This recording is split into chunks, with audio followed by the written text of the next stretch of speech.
subi 2 attaques de la part de la police. Une grenade qui m'arrive en bas des pieds, qui m'assourdit et qui m'étourdit. 3 secondes après, l'impact de la LBD 40 qui m'arrive à l'œil. Je pense que le policier qui m'a tiré dessus, je pense qu'il l'a fait volontairement. Puis il a super bien visé parce qu'il m'a quand même touché l'œil. Donc je pense que c'était intentionnel pour ma part. J'appelle au calme, je n'appelle à aucune revanche, je n'appelle à aucune haine. Je veux que tout le monde reste calme. Je ne veux pas être un symbole. Pour l'heure, le gouvernement dit n'avoir aucune preuve de l'utilisation de lanceurs de balles de défense contre Jérôme Rodriguez et soutient qu'il a les enregistrements par des caméras piétons des 32 tirs de LBD qui ont eu lieu samedi. Depuis le début du mouvement des Gilets jaunes, le 17 novembre, l'IGPN a été saisie de 101 enquêtes judiciaires, dont au moins 31 pour des blessés sérieux ou graves lors des manifestations. Samedi, 45 policiers et gendarmes ont aussi été blessés. J'ai donc porté plainte contre X, c'est-à-dire le ou les policiers. J'ai demandé à porter plainte contre M. Castaner, parce que c'est un donneur d'ordre. Et j'ai porté plainte contre M. Macron aussi. Une question qui est très importante que je voudrais te poser, qui concerne Jérôme Rodriguez. Grâce à tes sources policières, tu as une révélation. Et sécuritaire, on va dire. J'essaie de noyer tes sources, tu vois. J'essaie pas de. On découvre à tes côtés qu'il y a une. Est-ce que je déforme tes propos en disant que tu apportes la preuve que. Non, je n'apporte pas la preuve. Alors, explique. J'apporte des témoignages. Dit par des gens que je prends tout à fait au sérieux, et dans le monde sécuritaire et dans le monde policier, qui me disent qu'il a été pointé.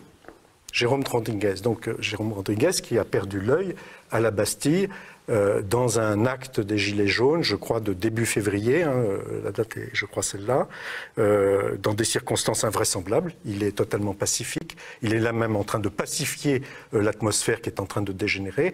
Et il reçoit premièrement, une grenade de désencerclement à ses pieds et quasi immédiatement, instantanément, une balle de LBD 40 dans l'œil. Ouais. Et il était borgné.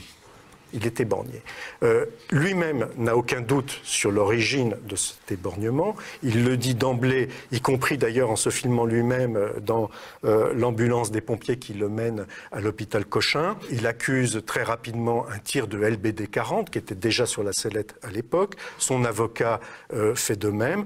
Dénégation catégorique du préfet de Paris, du ministre de la Sécurité, appelons-le comme ça, M. Laurent Nunez, et du ministre de l'Intérieur, Christophe Castaner, en disant c'est impossible, c'est impossible.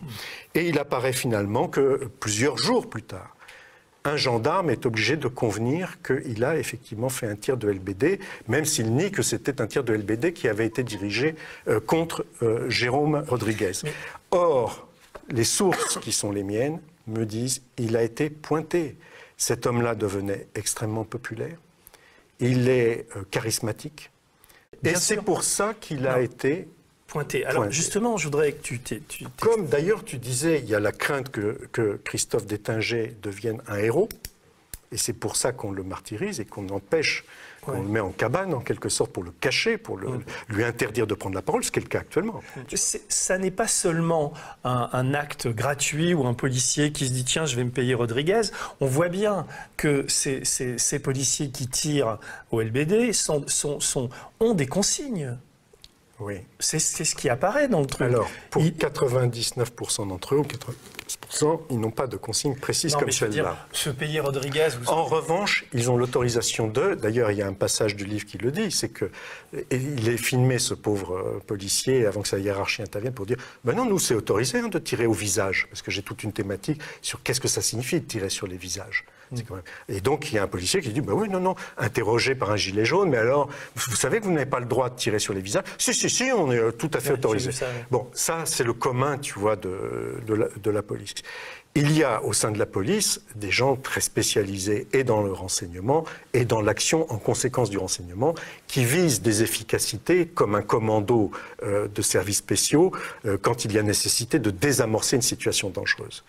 Tu peux très bien imaginer que dans ce qu'on appelle les BAC, les brigades anticriminalité, qui sont des grands acteurs du LBD 40, il y ait des fonctionnaires qui soient très bien branchés, très bien branchés avec cette police-là, cette police de renseignement, de services spéciaux et d'action spéciale. Laurent Nunez, il a été patron de la DGSI. Ouais. Quand mes sources policières, la Aleph, m'en parlent, ils me disent, mais on l'a croisé tout le temps, c'est un véritable spécialiste de la chose. Mais nous avons à la tête là, du gouvernement... On se dit en même temps, à contrario, on se dit quand même que de faire ça, je veux dire, il est blessé, il a perdu son œil, mais ça l'a victimisé, ça l'empêche pas d'aller faire les plateaux, Denis, etc. Et de il a eu un moment creux. Oui. Tu sais, il y en a un qui a lâché le morceau, là, il y a peu de temps. Drouet. C'est pas le même genre d'homme, mais quand même. Oui. Il y a un moment donné, quand tu éborgnes les gens, quand tu les menaces, ils finissent, parce que c'est leur vie qui devient en jeu. Les paroles, tu parlais d'émotion tout à l'heure.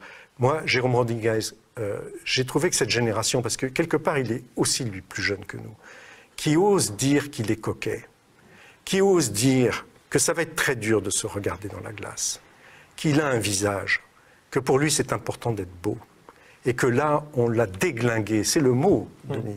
Il dit, ils m'ont déglingué. Déglinguer, c'est pas déglinguer l'œil, c'est déglinguer l'homme. L'homme est cassé aussi.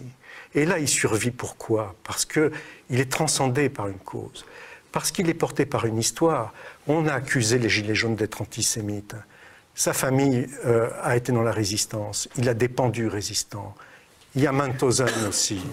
C'est quelqu'un qui sait, dans son histoire familiale, ce qu'est le camp de concentration et d'extermination. C'est l'interdiction de ces armes de guerre. Donc il y en a 3, je vais les décrire succinctement pour que vous voyez la brutalité de ces armes dans leur conception d'air. Donc bien sûr le LBD 40 qui tire une balle à 324 km/h, qui est équipé d'un viseur holographique qui permet une précision, qui est une forte précision. Et comme je vous le disais, qui provoque non seulement l'éborgnement, mais des fractures très importantes. Et la blessure, les hématomes sont des hématomes quand même tout à fait importants, même sur les autres parties du corps. Donc cette arme-là est quand même très très violente. La Gliev 4 qui contient 25 grammes de TNT, qui fait une déflagration d'1 mètre de diamètre. Tout ce qui est dedans, ça disparaît. C'est une arme de guerre, voilà, c'est une grenade. Et la grenade de désencerclement. Donc c'est souvent la confusion, il y a 2 grenades différentes. La grenade de désencerclement et la grenade Gliev 4. La grenade d'encerclement contient 18 plots qui sont projetés à 124 km/h sur un rayon de 30 mètres. Et c'est ce qui fait de nombreux éborgnements. Ici, présent, Patrick a été éborgné par une grenade de désencerclement et Gwendal peut-être aussi. Donc voilà, c'est ces 3 armes dont on demande l'interdiction définitive. En fait, on demande même leur destruction publique à un endroit. Et donc on marchera le 26 mai, on appelle toute la population, tout le monde. C'est pas seulement les gilets jaunes, là c'est une histoire de droits de l'homme, une histoire de dignité, une histoire que... Vous voyez, c'est l'hécatombe, c'est pas possible. Et donc on vous appelle tous, qui que vous soyez, le dimanche 26 mai, ça sera une marche, on sera présent, on a organisé ça ensemble, on sera présent, on refera des témoignages, etc. On sera en tête de cortège dans une marche pacifique, et on vous invite toute la population française à nous rejoindre donc à Paris. On précisera le lieu plus tard. Merci à vous.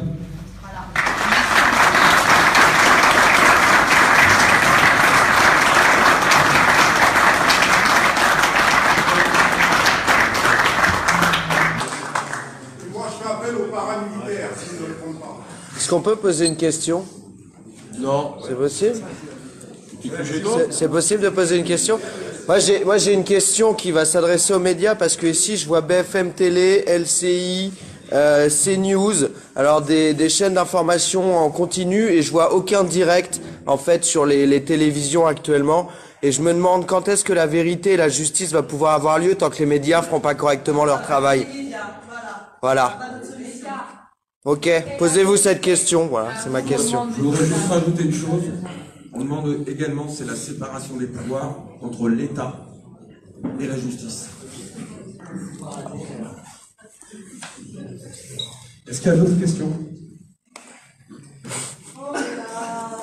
Bon, bah merci à tous.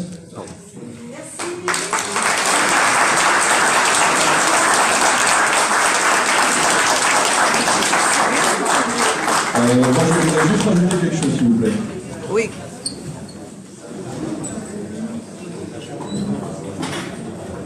J'aimerais juste que ce message soit passé parce que je l'ai... Imaginez, vous, la détresse psychologique de ces personnes que vous avez en face de vous. Imaginez-vous aujourd'hui la détresse financière des personnes que vous avez en face de vous. Franck, tu peux te lever? Franck, il a 20 ans. 20 ans. Aujourd'hui, il est SDF. Ce soir, il ne sait pas où dormir. Alors on ne va pas tomber dans le misérabilisme, parce que c'est ce pour quoi on se bat aujourd'hui depuis 5 mois dans ce pays, d'accord? Franck, 20 ans, SDF, parce qu'il a perdu un œil.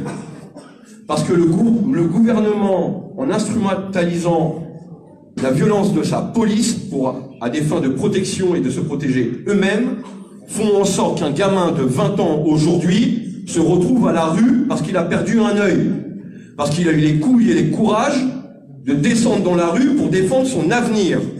On vit aujourd'hui dans un pays qui s'appelle la France, avec des valeurs républicaines, de liberté, d'égalité et de fraternité, des droits de manifester, des droits d'ouvrir notre gueule, aussi soit forte qu'elle soit. Pendant des mois et des mois, on vient chercher nos voix dans ce foutu pays pour élire des élites au pouvoir qui se croient légitimes. Et aujourd'hui, ils ont la légitimité de tirer sur son peuple dans un pays qu'on appelle la France.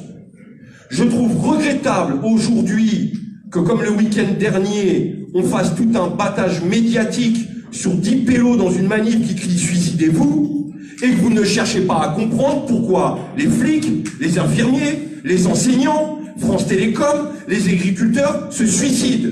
Que personne ne se pose la question dans un pays comme la France qu'on a un président qui tire sur son peuple. Vous êtes là en train de nous mettre des seaux de mer depuis 5 mois sur la tête, qu'on est des misogynes, des homophobes, des terroristes, qu'on est responsable de la disparition des dinosaures, mais personne ne s'insurge que dans ce pays, on pète des yeux, on éclate des mains, on associe aujourd'hui 2 mots qui me paraissent improbables dans le pays qui est la République française, c'est le mot arme de guerre et français. Moi, j'ai regardé la télé toute ma vie quand j'étais gamin, la guerre, c'était pas dans mon pays. Parce qu'on avait des valeurs qui nous empêchaient d'avoir cette guerre.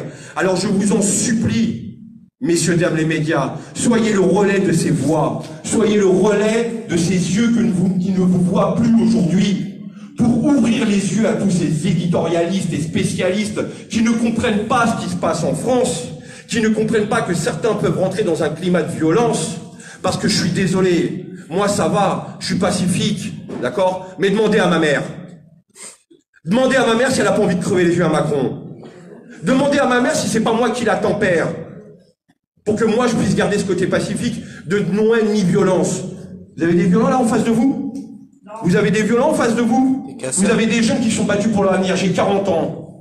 Patrick, on doit peut-être un petit peu plus vieux. Il n'y a que des gamins là.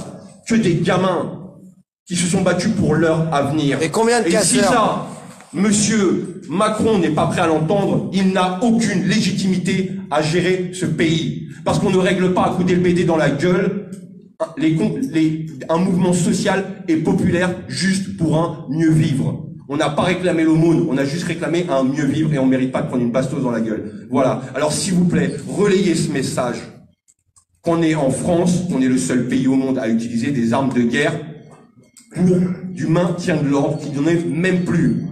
Alors la milice privée, appelée la BAC, qui se détendent, ces petits cow-boys, et qu'on n'ait pas de la chair à canon et qu'on n'ait pas de la chair à pâté. Tout simplement, on est des êtres humains. Donc si à un moment donné vous voulez du respect pour la police face à des suicidez-vous, estimez qu'on ait le même respect pour ceux qui manifestent et qui perdent eux des yeux et que donc personne ne s'insurge. Merci. Macron.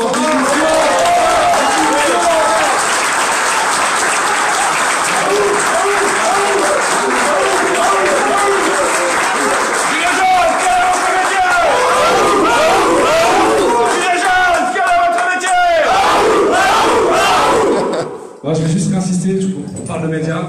Vraiment, l'information qui manque, c'est 22 personnes qui ont perdu un œil, 5 personnes qui ont perdu leur main. C'est ça que les gens ne savent pas. 22 personnes qui ont perdu un œil, 5 qui ont perdu leur main. Et Zineb qui s'est tué.